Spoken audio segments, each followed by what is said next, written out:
big part of this is stories. It's also experiences. Because as you can imagine, a big part of mentoring is very much dependent on the mentor and the mentee. It's a relationship, it's a learning experience, but also it's a relationship that you need to nurture. It's not just employing a people to just do a work. It's trying to look at what's available, what the opportunities are, what someone comes in with, what you can offer, and how you can propagate that. So my talk today will be a little bit tilted towards when you're working in a clinical space, in a public health space, at the Ministry of Health, rather than if you're working in a research collaboration. I think some of my other presenters will probably speak to that more restricted space, but I'll speak to the more implementation spaces. So my name is Frederick Kateera. I work at Partners in Health. Partners in Health is a social justice-based international NGO. We primarily work in hard-to-reach places, trying to establish health centers, health systems, clinical services that are not available. And my job is to think about the science in those spaces that are often neglected. Now that Roger is here, I also want to say that I actually am a Fogarty scholar, class 2012, and in the spirit of being honest, my wife also is one, so we have been hugely blessed in terms of our mentorship to have two training programs that were very good mentorship programs. Am I supposed to? Is it working? Okay. So, as a Rwandan, welcome to Rwanda. Needless to say, I'm glad you caught the bug before Arsenal caught the bug, so welcome to Rwanda, enjoy your stay in Rwanda. So my outline is just talking about some of the occupational hazards of a career in science, the role of mentoring, the choice of a mentor, what is very peculiar about an African young scientist, some of the challenges of mentorship, and a few of my stories around sights and sounds, my experiences. So about 20-25% of the graduate students in the US primarily have been found to be drug users, some recreational drugs, others prescription. And there's an increasing prevalence of clinical depression amongst graduate and postdoctoral students. Interestingly, it's also been noted that the longer a graduate school lasts, the less likely someone's going to work in research. So if you're looking at an occupational hazard, here you are, and all of you are contributing to it. Personally, I have known lots of friends and colleagues who enrolled on a 4-year program, end up doing it in 6-7 years. So if you add the delay, the loss of income, the family challenges of adaptability, it just speaks to the value of mentorship, the big gap in mentorship, and how mentorship can mitigate some of these gaps. So Roger has spoken a bit about who a mentor is. In principle, I think we're talking about someone who supports your academic, but also your personal career goals. Often the focus is on academic, but I do want to say that no matter what academic career you're pursuing, there is a real personal career you're also going through. There are personal stories, there's family responsibilities, there are financial concerns, and the mentor generally should be able to hold your hand on all that. The other bit is he enhances science and the growth of science. In as much as the mentor may be an established name, he has a multiplicative effect in the mentoring experience. And therefore, it's an investment. In other words, as a mentor, I can only do so much, but if I can mentor more people, then those mentees can multiply my influence. Let me just speak a bit about consideration of the choice of a mentor.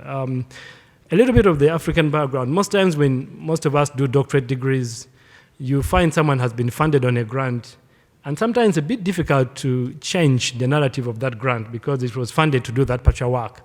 But ideally, you really want to evaluate your mentor in terms of their personality, in terms of their work style. You also want to look at what they're doing in terms of science. Some areas may be far from what your passion is, but they will certainly lead you there, and you may need to start somewhere because, let's face it, in Africa, we don't have as wide an option in terms of science, in terms of science groups, in terms of what you can do.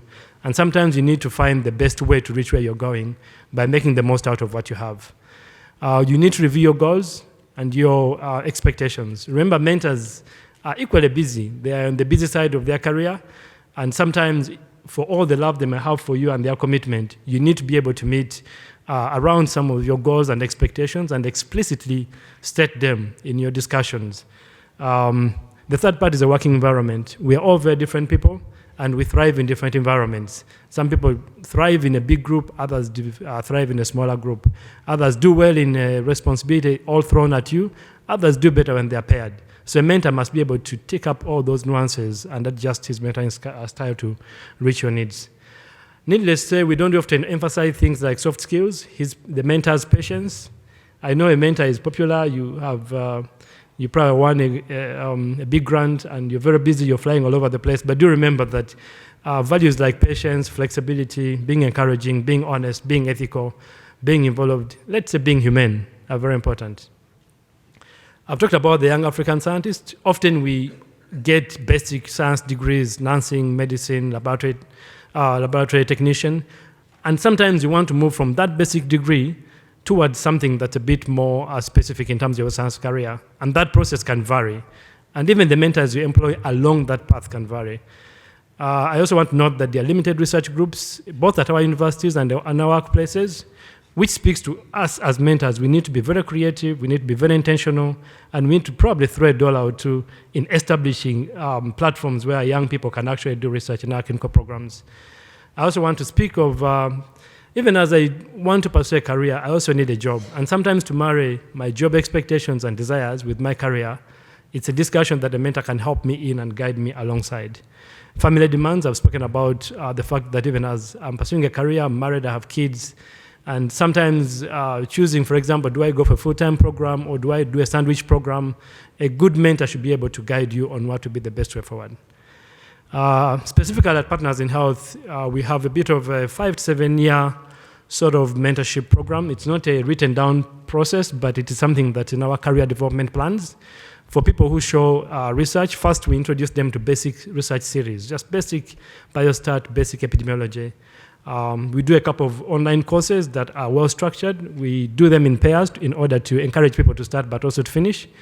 And then after that, we do a bit of more advanced biostatistical training using routinely collected data.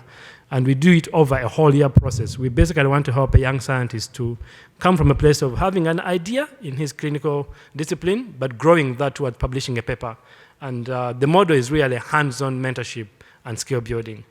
The idea is by towards 5 to 7 years, you will probably leading a research group or at least a research theme within your clinical discipline. Some of the challenges, I've spoken about them: personality mismatches, expectations and goals that don't marry each other between the mentee and the mentor. Funding is a big problem, and of course, a more difficult working environment. So let me just talk about 4 stories very short, very quickly. I meet someone after I've been employed. Her name is Naomi, and these names are not the exact names of the employees.